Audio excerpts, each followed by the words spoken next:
Ladies and gentlemen, good Sunday morning. I'm your planetary defense commander, and that is a giant massive coronal hole, and today is the Thor News, Support and Save Thor News fundraiser that I have every month to keep my awesomeness up and running. So if you appreciate all my Herculean efforts, please make a contribution or donation to my PayPal link so I can continue doing what I do best. All right, let's get to the meat and the chunk of what we're talking about today. What we are talking about today is weather, severe weather, flooding, river flooding, snow, ice, sleet, and a mixed bag. Now, we have 137 rivers flooding total in the United States of America, but what is concerning is this conglomeration mass complex of pretty nasty flooding going on around and near the Mississippi River. We have 14 rivers in major flood stage, and as you can see, a lot of the major flooded out are very near each other. So this is a very tense situation for the people near there. And Nashville and Tennessee have been having sinkhole problems as well. And remember, all of this rain carries weight. And today we will be watching as our unstable atmosphere kicks up some tornadoes and some possible really damaging tornadoes through the southeast. We're looking at Alabama, Mississippi, Georgia, even Florida are under the gun. And so I will be keeping you guys updated all day. And so right now we're looking at the air mass RGB, trying to sense out some shapes and patterns to see what is going on with our wild and wacky weather. And oh yeah, South America has been getting some pretty heavy rain lately. Brazil, Chile. And that has led to flooding. And nobody likes flooding. And now we're taking a look at the clouds over the southeast. As you can see, we're already sensing a bit of instability. And as I woke up this morning at 6 to get this final 24 hours of the fundraiser started, I opened my door and it was foggy. And it's like been foggy almost every day for the last 5 weeks here in Texas, Houston, Texas, which, no coincidence, there's a volcano in Mexico called Popocatépetl, and that has been erupting with gas emissions, lava emissions, or ash emissions for 5 weeks. Are they connected? Absolutely, dude. Abso-freaking-lutely. The sun matters, volcanoes matter, it all matters. You matter, I matter. All right. And so the West Coast has also been under some severe flooding problems with 2 different cities that got cut off as islands during the 20 inches of rain or more that came last week.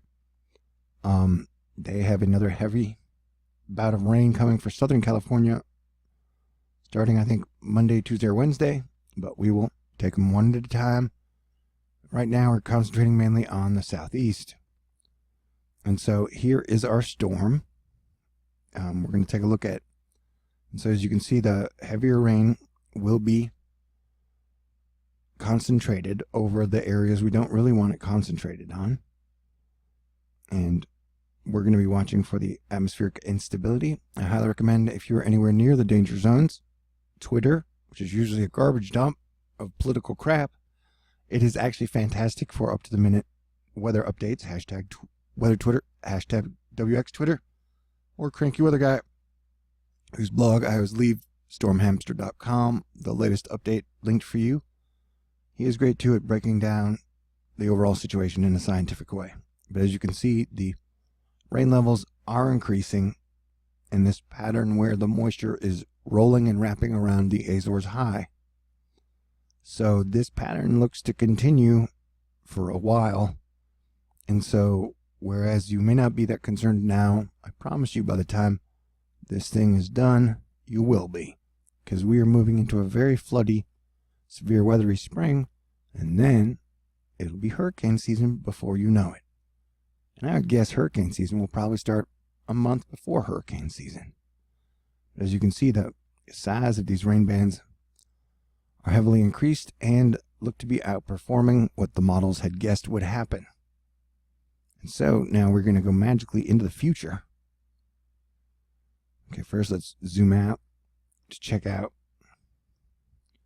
Europe, you guys are getting some heavy rain too in the United Kingdom, as the high pressure zone that was protecting you guys like a James Bond shield has now moved.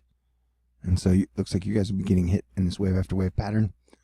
And this is the granddaddy that I'm watching. I mean, that is like a rain band hall of fame. If you've been paying attention, this is the main driver of all the weather, or at least just of all the weirdness that is going on the Earth. This Planet X looking thing with its moon or two moons that always keeps reoccurring around the train track that is the Alaska volcano system and the Russia system and the ridge behind it. It's fascinating. And so, where were we? Boom, boom, boom.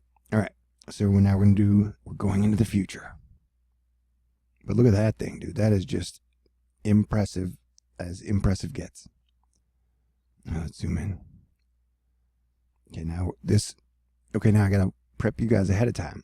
For some reason, this model kind of spazzes out and makes everything look extra doomy in the last few frames. So please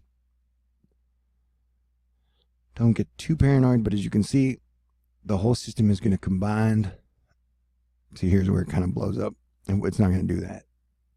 But we'll be watching through as it moves east, and the two fronts, you get the hot side and the cold side fight their war in this Game of Thrones, fire and ice, atmospheric instability.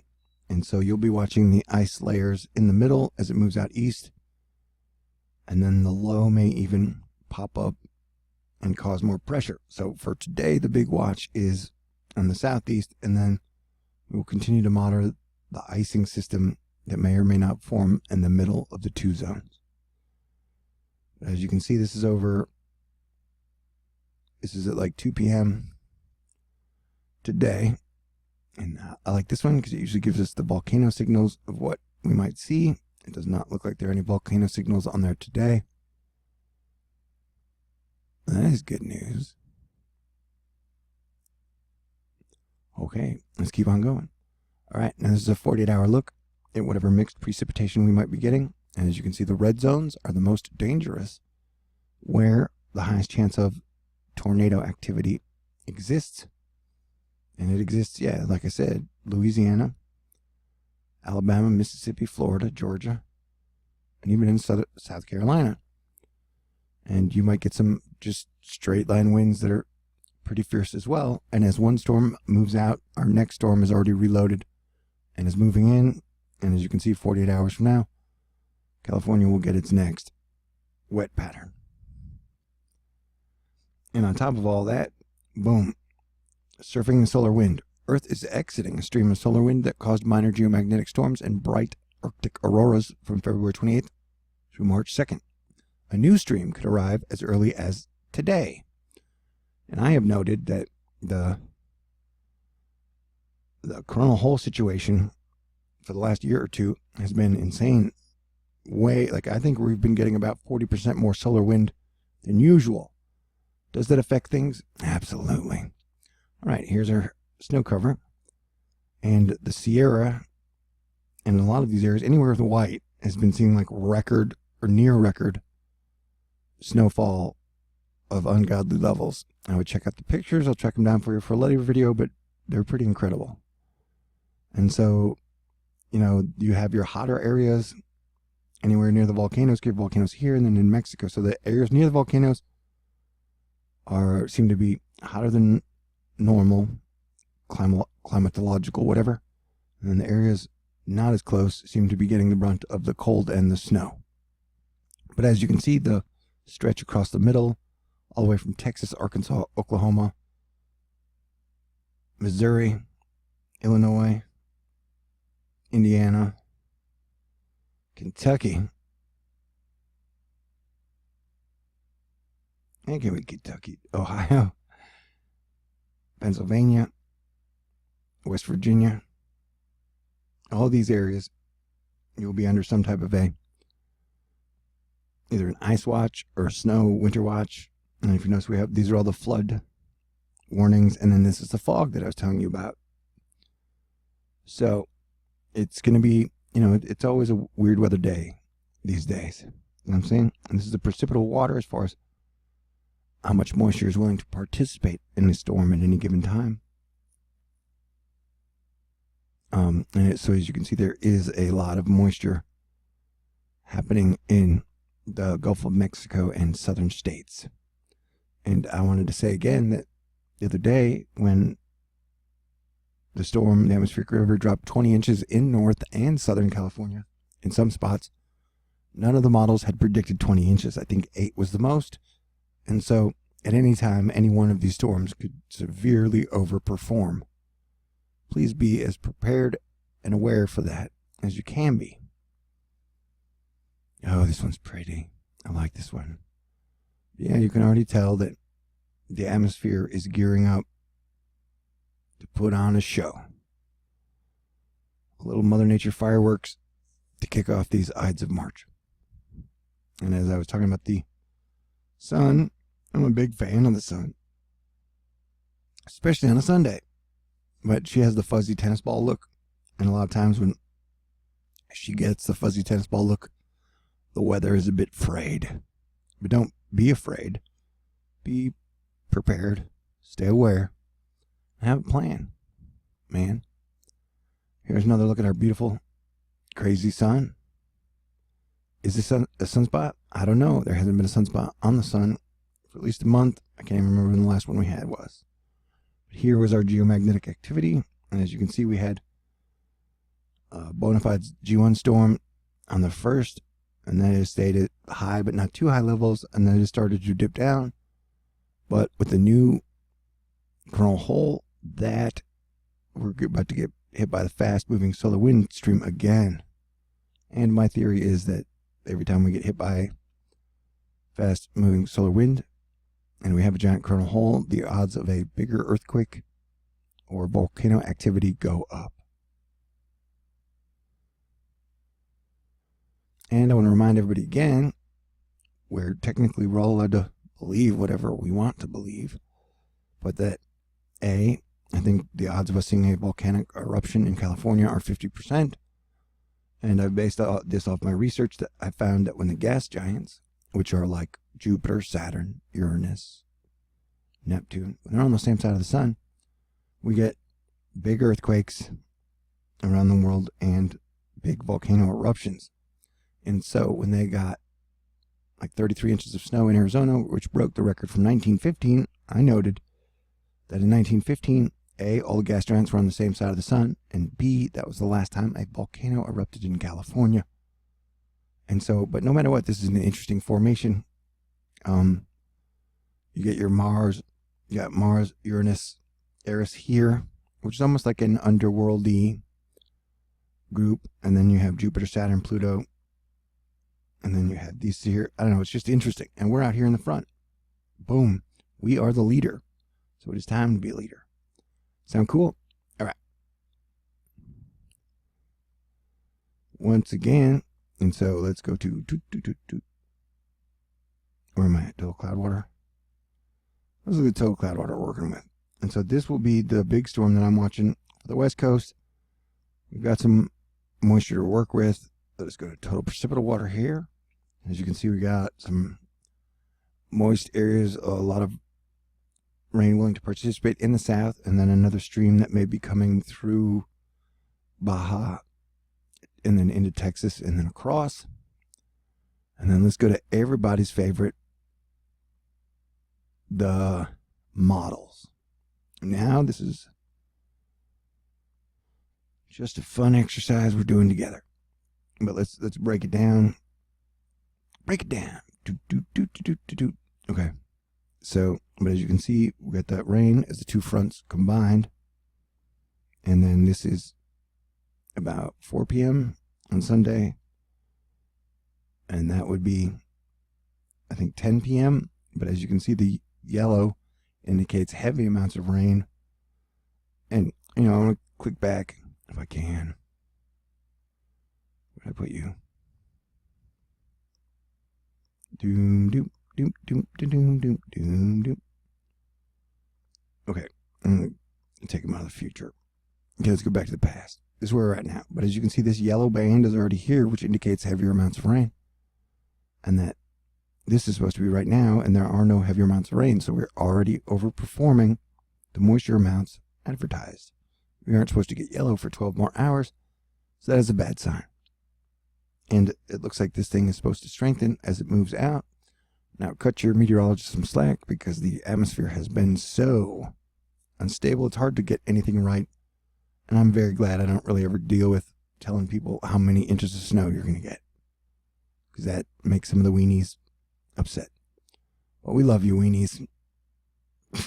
Okay. But as you can see, this thing kind of, it looks like it could even bomb out. Although the models aren't showing it, I'm just saying whatever happens here has continued to happen is weird, and it runs up the whole coast. So this is Monday, and this storm will need to be being watched. And then it's like we get Monday, Tuesday, we get 2 days off from severe weather, although it's going to be cold, which I don't mind. A, I'm a Viking. B, I'm a little chubby right now, so I'm okay with cold. Let me find it. Where you at? Doom, doom. Windy. Winded.com. How are you doing? What are you wearing? All right. That's just my awkward filler. If you've been with me, you know. And it's, both genders. Anyway. So yeah, there is the temperature degree. As we can see, we're getting another cold snap as the fire and the ice fight it out. This is Sunday. And then the cold snap dips back down. Is it an Arctic polar vortex Sharknado? I don't know, man. I just know it's going to be colder, which is fine because in Houston's really been very springy over the winter. We've had only a few days of very, very cold air. But as you can see, the cold is going to be fighting down, and then Wednesday is going to be, I think, one of the deepest cold snaps. Nothing like horrible like that one where it was like -45, but as you can see, like deep into the south of Texas and the southern states, we'll be getting some cold. So that's all fascinating. Everything is fascinating. All the time. Okay. All right, let's go back to here. And then Tuesday and Wednesday is when the California gets hit again. The southern part of California looks to get the worst of it. And then it moves into the Four Corners. I think whatever it's showing us now is undersold. And then on the 10th, which is a week from now, we get our big heavy storm again in the same areas that don't need it. And then here's what I'm watching. It's showing some pretty scary, for lack of a better term, rain totals moving over the south, Florida. Look at that. That'd be a week from now, and then it moves up the coast in a low. And so we're going to be watching the 12th as it does some pretty wild and wacky stuff. I know it's 10 days out, so it's not solid in stone, and you can't really lock it in, although I'm locking it in. It looks like we were getting some nasty weather around there either way. I want to show you, was it the last run? Was it the last run? Come on, let's have some fun. Yeah. So I've been watching this thing, and it is like at the very end. People make fun of if you look at over 10 days, but that's what I do. And things have been crazy enough to where I can kind of figure it out. So, like I said, that the pattern, the big storm on the 12th is going to be around nasty, 12th, 14th. That's going to be nasty, and it looks like that right there is scary. That would be a scary amount of rain for Louisiana, Alabama, Mississippi. And it moves down, and then it moves up the coast. That, whatever this is, I've watched it several times, several runs, and it looks kind of scary. But then watch this. That's nasty. That's super nasty. That's super duper nasty. And then that's super duper duper nasty. So it looks like it is going to be a very, very stormy March. You know who's on top of it for you? Me. You know who watches this stuff almost all day? Me. It's your Planetary Defense Commander. So let's do one GFS run and then we'll be done. And then I'll do a video on but yeah, we're watching. This also has the light green right now. This is supposed to be right now. As you can see, this is already overperforming whatever the models have predicted in the areas where we don't need it. And then as it moves through,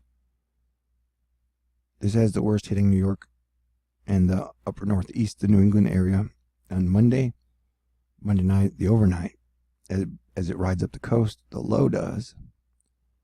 And then that looks like the amount of rain you should expect, which is a lot for Southern California in this wave after wave after wave pattern. But yeah, it's just going to keep moving over the south. And this is just the beginning. Like, look at that. That is the week from now, that storm where it looks like it's going to get really bad. And then it moves up and out, as is the pattern. And look at that giant strip of nasty moisture. Baby, look at it. South California gets hit again. This is not showing that storm that the GFS FP3 does. Actually, it does. It just doesn't show it as bad. But either way, it is going to be a stormy March for almost everybody. I'm in Texas. It looks like we're getting the luckiest part of it, but not everybody else is. So stay aware, stay prepared, and if you appreciate all my work, my efforts, please make a contribution and a donation through my PayPal link. I got about 25 hours left to raise like $250, $280. I don't even know. I got to go check.